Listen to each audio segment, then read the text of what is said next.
Primeira carta de João, capítulo 4. Primeira carta de João, capítulo 4. E vamos ler a partir do versículo 7. Seu coração está aberto aí para receber a palavra do Senhor? Amém? Começamos hoje uma nova série. Você já deve ter percebido aí como é que a igreja está preparada para esse tempo. Em obras.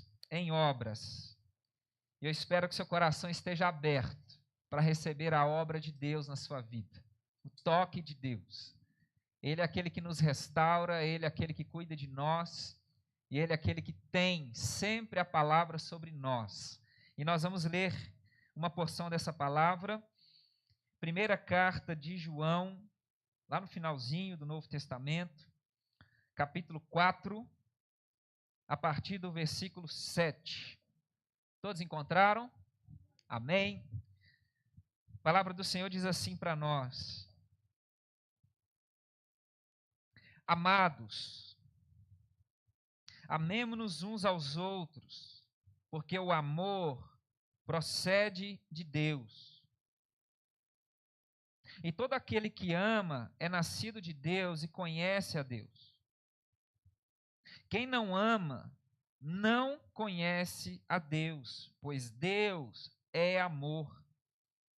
Nisto se manifestou o amor de Deus em nós, em haver Deus enviado o seu Filho unigênito ao mundo, para vivermos por meio dele. Nisto consiste o amor, não em que nós tenhamos amado a Deus, mas em que ele nos amou e enviou o seu Filho como propiciação pelos nossos pecados. Amados, se Deus nos amou de tal maneira, nós também devemos amar uns aos outros. Ninguém nunca viu Deus. Se amarmos uns aos outros, Deus permanece em nós, e o seu amor é em nós aperfeiçoado. Nisto conhecemos que permanecemos nele e que ele permanece em nós, pelo fato de nos ter dado do seu Espírito. E nós temos visto e damos testemunho de que o Pai enviou o seu Filho como Salvador do mundo. Aquele que confessar que Jesus é o Filho de Deus, Deus permanece nele e ele permanece em Deus. E nós conhecemos o amor e cremos neste amor que Deus tem por nós. Deus é amor, e aquele que permanece no amor permanece em Deus e Deus permanece nele. E nisto o amor é aperfeiçoado em nós, para que no dia do juízo mantenhamos confiança, pois assim como ele é, também nós somos neste mundo. No amor não existe medo. Pelo contrário, o perfeito amor lança fora o medo, porque o medo envolve castigo, e quem teme não é aperfeiçoado no amor. Nós amamos, porque ele nos amou primeiro. E se alguém disser, amo a Deus, mas odiar o seu irmão, esse é mentiroso. Pois quem não ama o seu irmão, a quem vê, não pode amar a Deus, a quem não vê. E o mandamento que dele temos é este: quem ama a Deus, que ame também o seu irmão. Amém. Amém. Você pode se assentar nesse instante? Imagine um cenário. Acredito que até mesmo uma pessoa que não entende muito de carro, como eu, você provavelmente, ao olhar, por exemplo, para uma Ferrari, uma Lamborghini, um desses carros aí de alto luxo, ao olhar ele por fora, imagine, você vê aquele carro, aquele design, aquele tamanho, a pessoa que está te mostrando o carro entra dentro daquele carro, aciona aquele carro, liga o motor, dá uma acelerada, aquele ronco, você percebe a potência, até mesmo se você é como eu, que não entende muito de carro, você vai perceber assim, é um negócio interessante. O design, as cores, o tamanho. E mesmo que você não seja como eu, né, que não entende muito de carro, porque eu não entendo muita coisa, a gente precisa de carro. E todo mundo gosta de andar de carro, não é verdade? A gente precisa disso. Mas eu te pergunto uma coisa, você olha aquele carro, aquele design, você precisa fazer uma coisa, você precisa de um deslocamento, e aí, dependendo do deslocamento, né, o objetivo é o deslocamento, não importa o tipo de carro, importa que ele ande e te leve. Independente do tipo de carro, o que você faria se você, imagine, você entra no carro e você precisa se deslocar. Você já percebeu que o carro tem um motor, e se for um bom carro, tem um motor potente, ele tem capacidade de se locomover. E aí você entra no carro, se admira com o carro, olha, eu vou conseguir chegar lá. E aí, de repente, você olha para o painel do carro e percebe que falta uma coisa.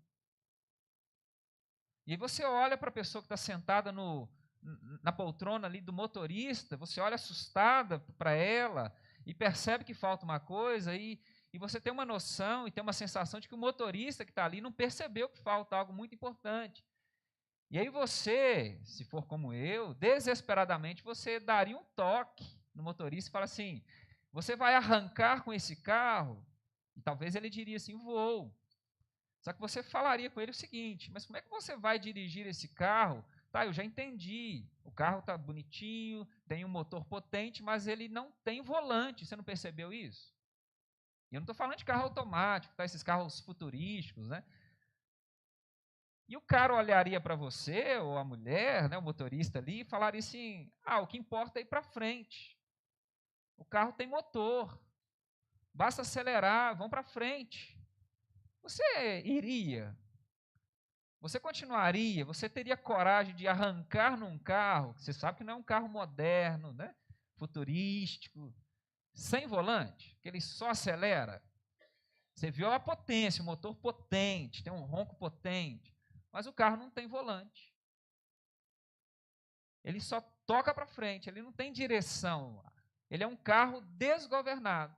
Ele tem potência, ele vai para frente com tudo, mas ele só vai numa direção e não importa o que esteja à frente, ele vai continuar indo naquele jeito. A chance de você perder a sua vida é enorme.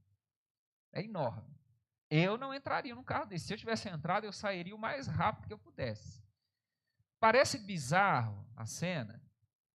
Parece muito bizarro. E talvez você jamais permaneceria num carro assim, ou jamais entraria num carro assim. Provavelmente. Mas o problema é que nós não cometemos essa bizarrice num carro, mas às vezes nós cometemos isso na vida.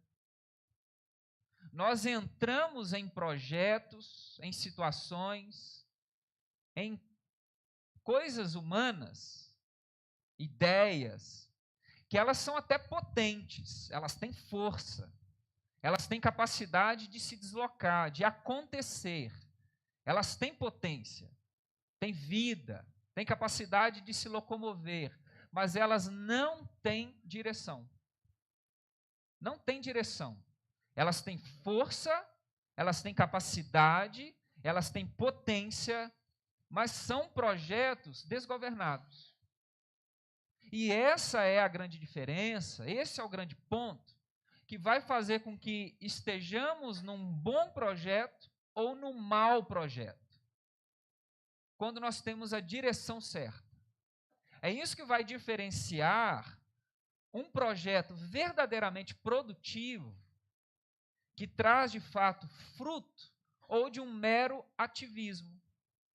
Há pessoas inseridas em projetos que estão indo, estão acontecendo. Há potência, há atividade, há movimento, há tarefas acontecendo, há gente para todo lado, há movimentação, há som, há barulho, há atividade, há cansaço, mas não tem direção.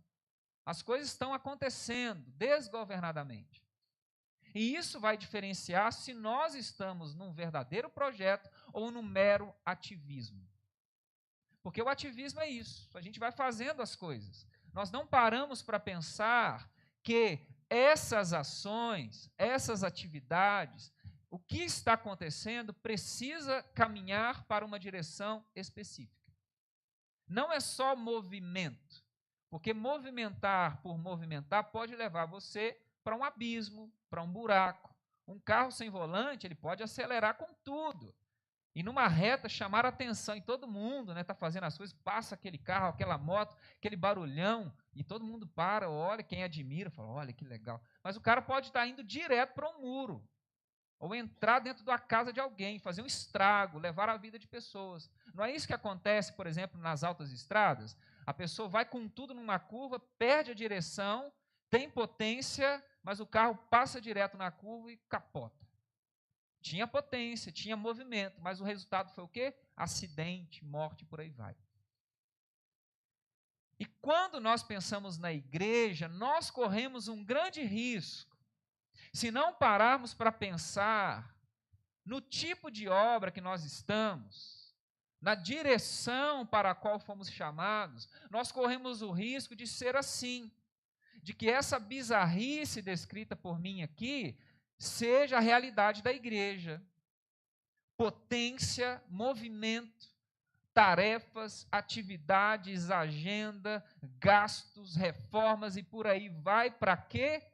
Não sabemos. Por que estamos fazendo isso?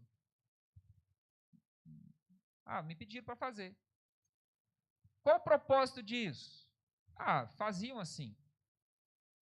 Estamos chegando onde? Onde queremos chegar com isso daqui? Qual é a finalidade disso daqui? Faremos isso por causa de quê? Por que estamos aqui? Por que essa igreja existe? Por que Deus nos assentou aqui? E o que Ele espera de nós? São perguntas difíceis às vezes, mas são perguntas importantes, porque isso dará para nós o propósito. Que tipo de obra é esta para a qual Deus nos chamou? O que Deus espera que a gente faça aqui?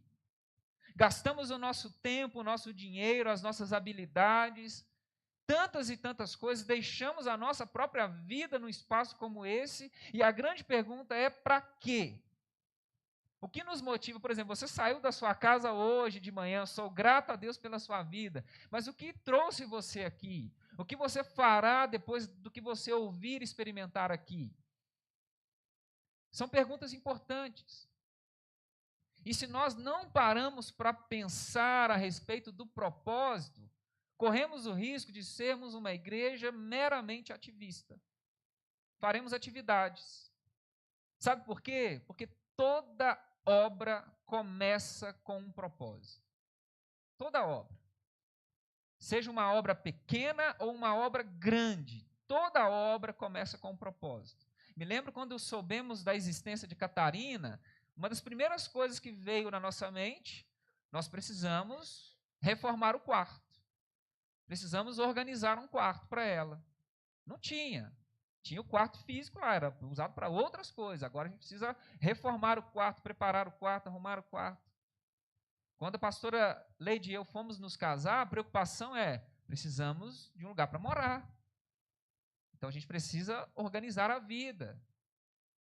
Todas as obras. Saímos agora, estamos saindo, de tempo de eleição. E quando as eleições vão se aproximando, costuma-se ver muitas obras. Então, até mesmo essas motivações erradas, mesquinhas, egoístas, de, por exemplo, um político começar uma determinada obra só para enganar uma parte da população, a fim de que aquilo gere uma comoção para que votem nele, é um propósito, é uma motivação. Toda obra começa com um propósito. Vem uma ideia, vem um porquê, e aí você se lança para fazer. Então, o propósito, a motivação antecede tudo que fazemos. E se perdemos isso, cairemos no mero ativismo. Não saberemos mais para onde estamos indo. E a grande pergunta é, nesse início de série, nessa manhã, qual é o propósito desta obra que Deus nos colocou aqui? Para que Deus nos chamou? Por que Ele começou isso? E aí a primeira carta de João, como nós lemos aqui, capítulo 4, nos ajuda a entender. Nos ajuda a entender o que Deus está fazendo. E ao mesmo tempo, o que Deus espera de nós ao longo dessa obra. Perceba que o movimento dessa obra, que nós fazemos parte, não é nosso, é de Deus. Nós precisamos entender, estamos aqui pensando nesse tema, em obras, fazemos parte de uma obra. E a primeira grande verdade a respeito dessa obra é que ela não é minha, não é sua, não é nossa. Ela é de Deus. Ela começa no coração de Deus. Nós fazemos parte de algo que nos antecede, que é maior do que nós, que vai para além de nós. E do que nós estamos falando? Deus amou o mundo. Tudo isso que nós estamos vivendo, ou podemos viver, começa com o amor de Deus. Deus coloca o seu coração em direção a nós. Ele vê a nossa condição e decide fazer algo. Deus decide nos salvar. Por quê? Porque Ele simplesmente quis fazer isso. Quis fazer. Não foi uma iniciativa nossa, não foi uma iniciativa minha. Não foi algo que eu fiz. Deus sabia que eu nasceria e seria uma pessoa muito legal e que faria isto ou aquilo, e por causa do que eu um dia faria, Deus decidiu salvar o mundo. Não tem a ver comigo, não tem a ver conosco. É uma ação de Deus. O ponto de partida, o start, o início de tudo isso que está acontecendo no mundo, essa grande reforma, essa grande obra que está acontecendo no mundo e que será consumada um dia, ela teve o seu início em Deus. Isso tudo pertence a Deus, não pertence a nós. Nós somos privilegiados porque Ele nos permite participar disso. E é um projeto eterno, não é uma obra que vai ser levada com o tempo, ela vai perpetuar para a eternidade. Por isso que ela depende dele, porque se dependesse de mim, ela acabaria rapidamente. Rapidamente. E o que Deus fez? Deus decidiu salvar o mundo. Deus decidiu mostrar o seu rosto ao mundo. Perceba que aqui no capítulo 4, no versículo 12, tem uma afirmação muito interessante a respeito de Deus, que ela vai acontecer também no Evangelho de João. O Evangelho de João, no seu primeiro capítulo, vai fazer uma afirmativa e o evangelista vai repeti-la aqui, dizendo algo muito sério: ninguém, preste atenção nisso, ninguém jamais viu a Deus. Ninguém. Ninguém verdadeiramente contemplou o rosto de Deus. Ninguém jamais teve clareza de quem é verdadeiramente Deus. Deus é um mistério. Ele é inacessível, incompreensível. Ele não está ao nosso alcance. Ninguém viu a Deus. É uma afirmação muito séria que o evangelista faz aqui e fez lá no Evangelho. Ninguém viu a Deus. Mas Deus, porque nos amou, Ele decidiu mostrar o seu rosto ao mundo. Para que nos salvasse, Ele veio ao nosso encontro, Ele se manifestou nesse mundo. Decidiu mostrar quem é, a fim de nos conduzir para fora da nossa morte, da nossa condição. E aí a grande verdade, de que forma? Então entenda, Deus decidiu salvar o mundo, mostrar o seu rosto, tornar-se conhecido. A vida está nisso. No mundo perdido, de escuridão, a salvação é conhecer a Deus, ter relacionamento com Deus.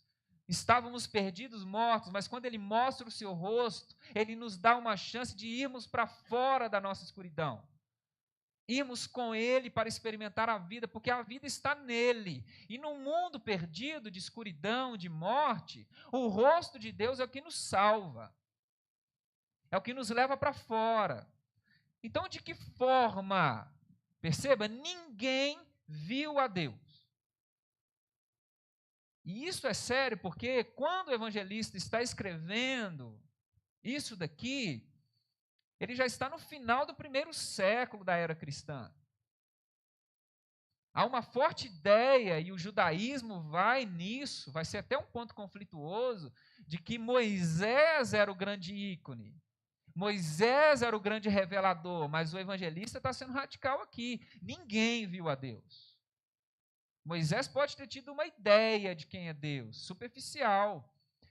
Mas aconteceu algo interessante.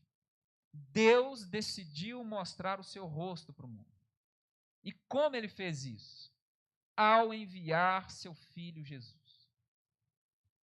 O que o evangelista está dizendo lá no capítulo 1 do seu evangelho, ninguém viu a Deus, exceto o Deus unigênito, que veio ao nosso encontro, se fez carne, e por meio de Jesus foi revelado para nós a graça e a verdade. Deus se faz conhecido no mundo por meio de Jesus. Por meio de Jesus. Jesus é o rosto de Deus no mundo.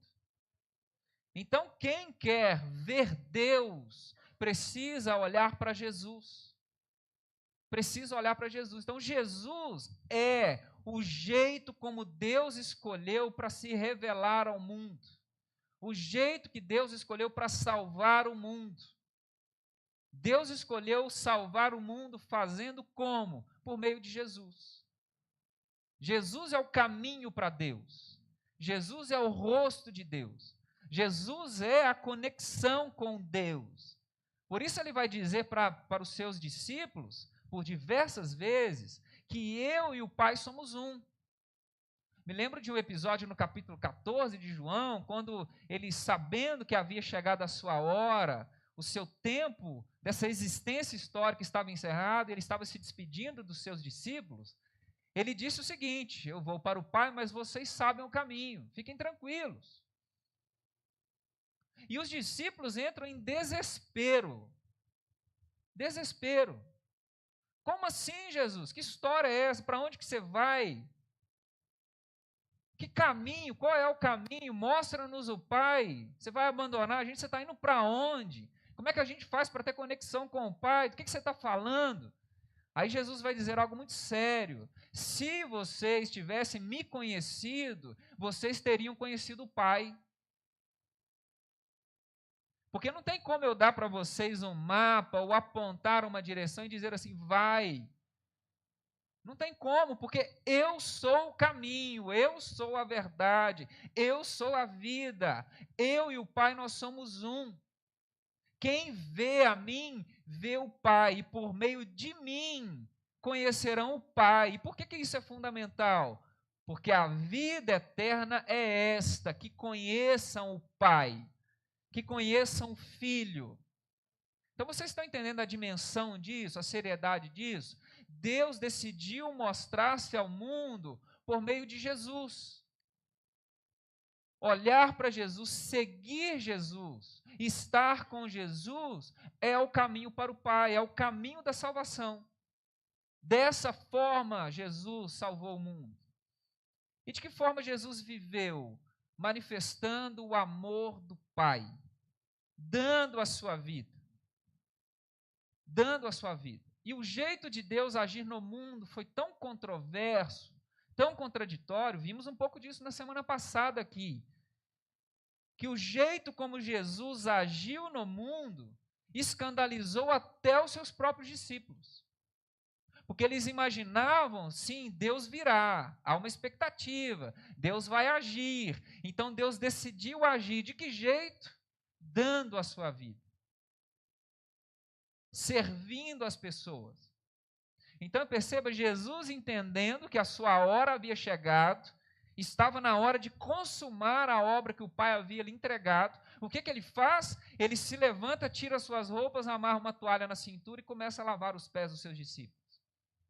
A forma como Deus decidiu agir no mundo, ela é controversa. Por quê? Porque Deus decidiu agir no mundo não baseado no poder do mundo, da força do mundo, num caminho humano, mas ele optou por um caminho de serviço.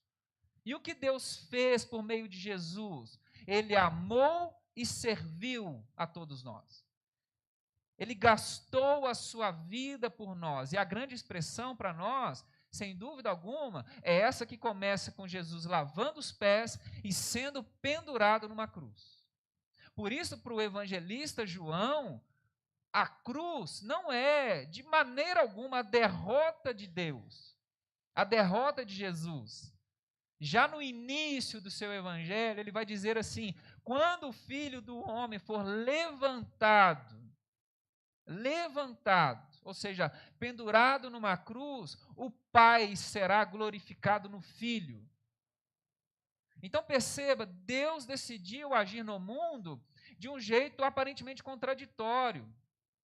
Deus vai salvar o mundo, Deus vai gerar vida, entregando a vida do seu Filho. Não parece contraditório? Deus gera vida morrendo. É a forma como Deus decidiu agir no mundo. Por isso, Jesus foi tão rejeitado pelos religiosos, pelas pessoas e até mesmo pelos seus discípulos. Porque Deus decidiu agir de um jeito tão diferente do que nós esperávamos, que não entra na nossa cabeça. Não faz sentido. Sabe por quê? Porque a cruz, para aquele tempo, simbolizava a maior vergonha que se poderia colocar sobre uma pessoa. Jesus ser pendurado numa cruz, ser crucificado, significava, primeiro, que ele era um alto criminoso, alguém que estava se levantando numa rebelião contra o império político de Roma, mas ao mesmo tempo, para a perspectiva religiosa, Jesus era um blasfemo.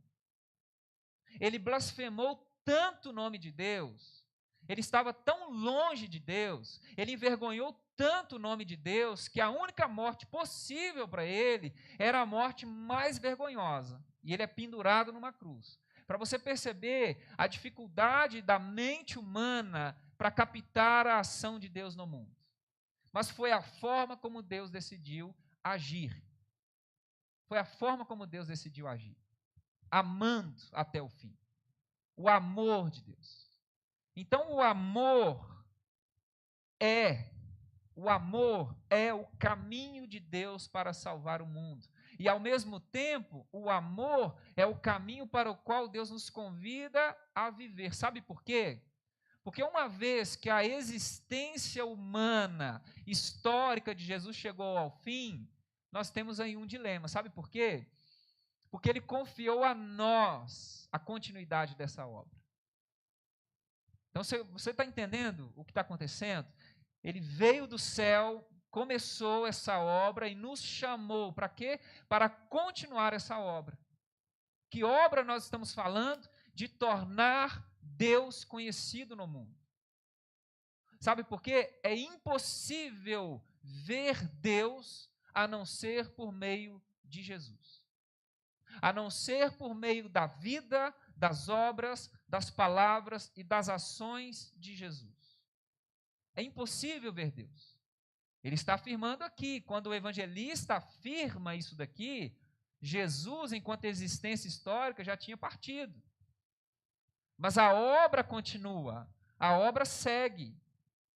E aí nós temos agora nas nossas mãos um propósito. Qual é o propósito dessa obra que Deus nos convidou? Tornar o seu rosto conhecido no mundo. A fim de que as pessoas, ao conhecerem a Deus, sejam salvas. Ao contemplarem a face de Deus, o amor de Deus, a presença de Deus, elas sejam salvas. Só que o que ele está dizendo? Ninguém viu a Deus. Deus não é como eu e você, material, concreto. Deus não é. O próprio João vai dizer, Deus é espírito. Não é matéria como nós aqui. Deus não se pega, não se toca, não se enxerga fisicamente falando.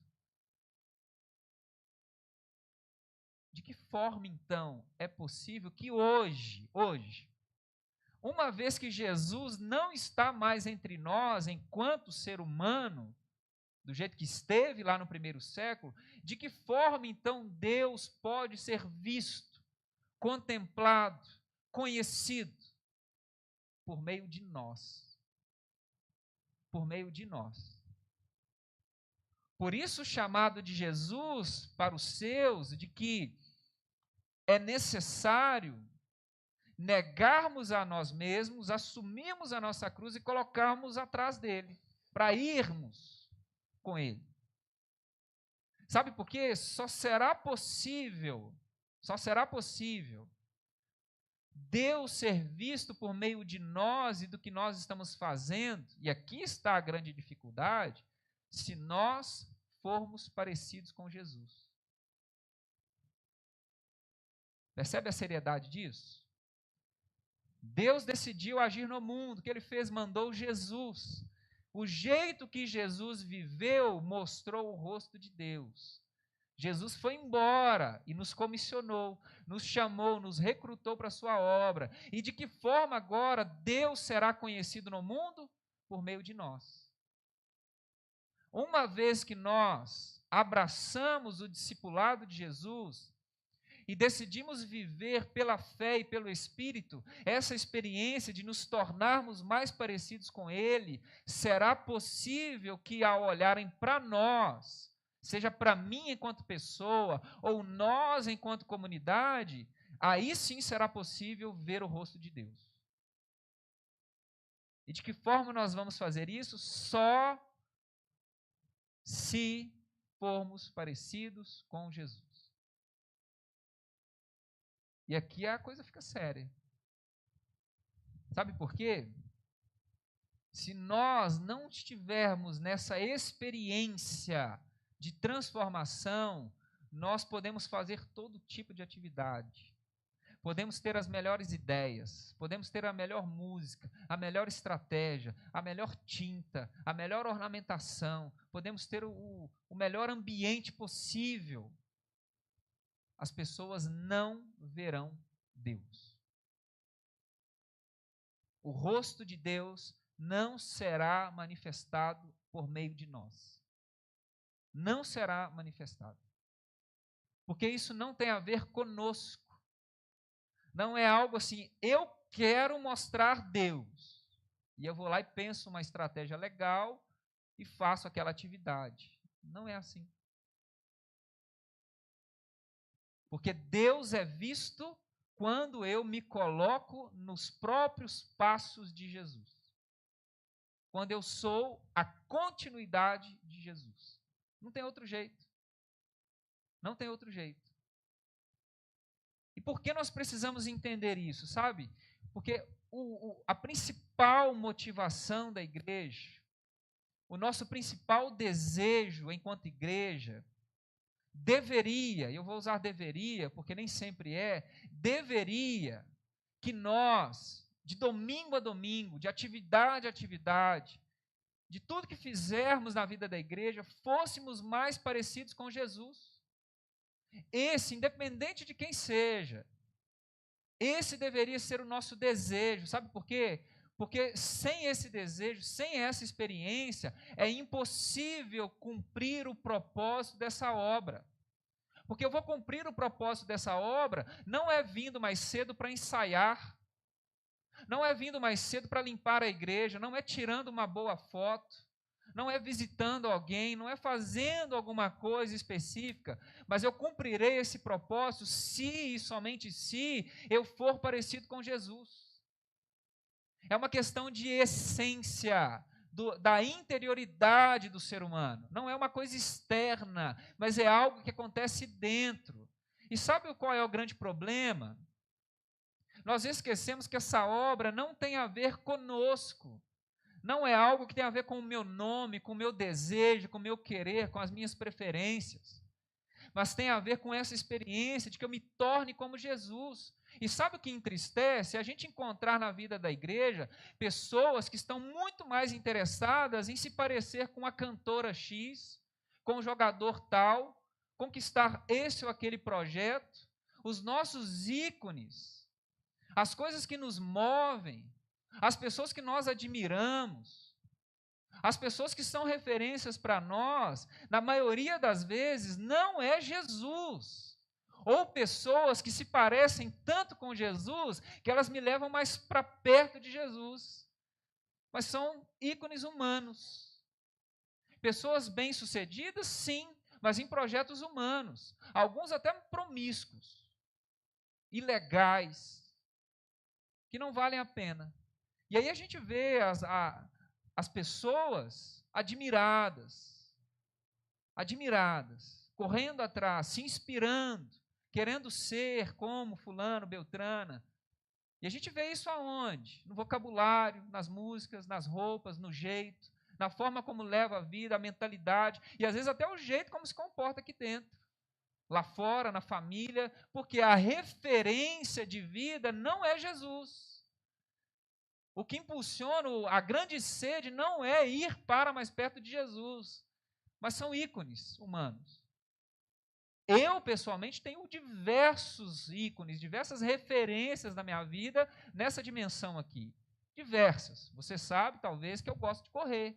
Eu tenho corredores que eu admiro, me inspiro, leio sobre, vejo vídeos, entrevistas, busco referência, crescimento nessa prática que é importante para mim. Mas eu não posso pregar, por exemplo, um cartaz, um banner, né, simbólico lá, simbolizando o que está no centro do meu coração. Não que eu seja contra uma foto, tá, gente? Estou dizendo assim, aquilo guia o meu coração. Eu sei mais sobre o corredor do que sobre Jesus. Eu sei mais da cantora do que sobre Jesus. Eu sei mais sobre carro do que sobre Jesus. Eu sei mais sobre tantos assuntos importantes, sim, são importantes, ok, mas vão ficar aí. E talvez por isso nós, às vezes, estamos na obra de Deus perdidos. Porque como nós vamos cumprir o propósito se nós não temos a essência do propósito? Como Deus será conhecido por meio de mim, por meio de você, se Jesus não está na minha vida? Se eu não estou caminhando para Jesus, não adianta, eu farei isso, farei aquilo, estarei na vida da igreja fazendo o que for, mas o rosto de Deus não vai aparecer por meio de mim ou por meio de nós.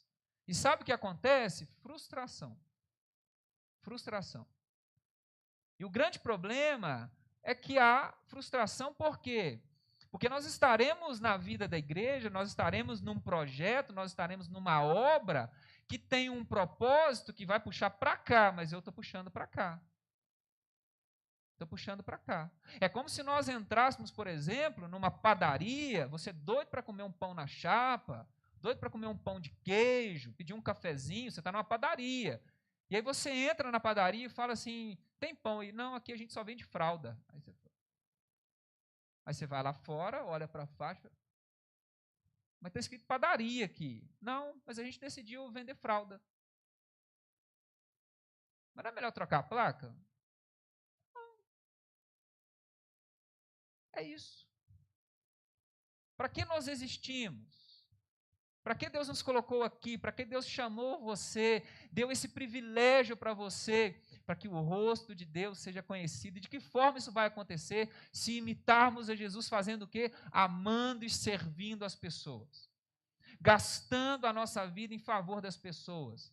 Por isso Jesus disse, quem quiser salvar a sua vida, vai perder a sua vida, mas quem entrar comigo e perder a sua vida por amor de mim e do meu evangelho, esse a salvará. Sabe por quê? Porque esse verdadeiramente conheceu o Pai.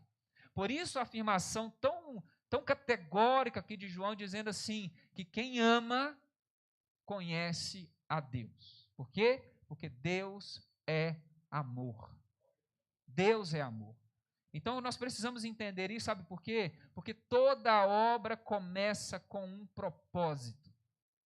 Toda obra começa com um propósito. Para que nós existimos?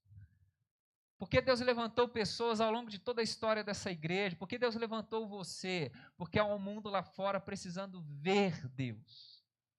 Ver Deus. Imagina num mundo racionalista como nós, a gente falar de Deus. Imagine. Cadê Deus? Cadê Deus enquanto há fome? Cadê Deus nessas violências todas? Onde está Deus diante dessas desigualdades?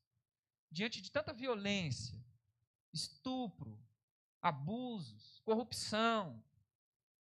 Falar de um Deus invisível no mundo caótico, aí a gente até entende, às vezes, a crise de alguns. Ninguém viu Deus. Agora, quando a igreja se torna a continuidade de Jesus, Deus está ali. A fome, a igreja está lá. A dificuldade, a igreja está lá. A necessidade de libertação, a igreja está lá. A falta de harmonia, a igreja está lá. Sabe por quê? Nós vamos gastando a nossa vida em favor das pessoas, porque foi isto que Jesus fez. Ele deu, ele gastou a sua vida pela causa do evangelho, e não o contrário. Sabe o que acontece muitas vezes? As pessoas estão vindo para a igreja para ganhar a vida, para garantir a vida. Para isso. Eu quero garantir a vida, resolver um probleminha, acertar uma pendência, resolver isso. Deus faz isso? Ele não tem limites. Não tem. Mas o caminho que Jesus aponta é outro. Não é o quanto o céu fará por mim, mas é o quanto eu farei pelo céu. É o quanto eu estou disposto a me gastar para que por meio de mim e da minha comunidade, Deus se faça conhecido. Você deseja viver essa experiência? E essa mesa simboliza isso para nós. O corpo e o sangue de Jesus, pregados numa cruz. E o que era escândalo para uns, se tornou a salvação para outros. Porque esse foi o jeito de Deus. E o convite de Jesus é: quer vir comigo? Tome a sua cruz. Deus deseja usar você para salvar esse mundo. Deus deseja usar você para mostrar o rosto dele para o mundo. E o que nos compete? Abraçar o caminho de Jesus. Sem uma vida de discipulado, isso é impossível. E o convite está aqui. Quem quiser vir após mim, negue-se a si mesmo, tome a sua cruz e me siga. E esse é o caminho da vida. Se coloque de pé, eu quero orar por você. Estamos nos preparando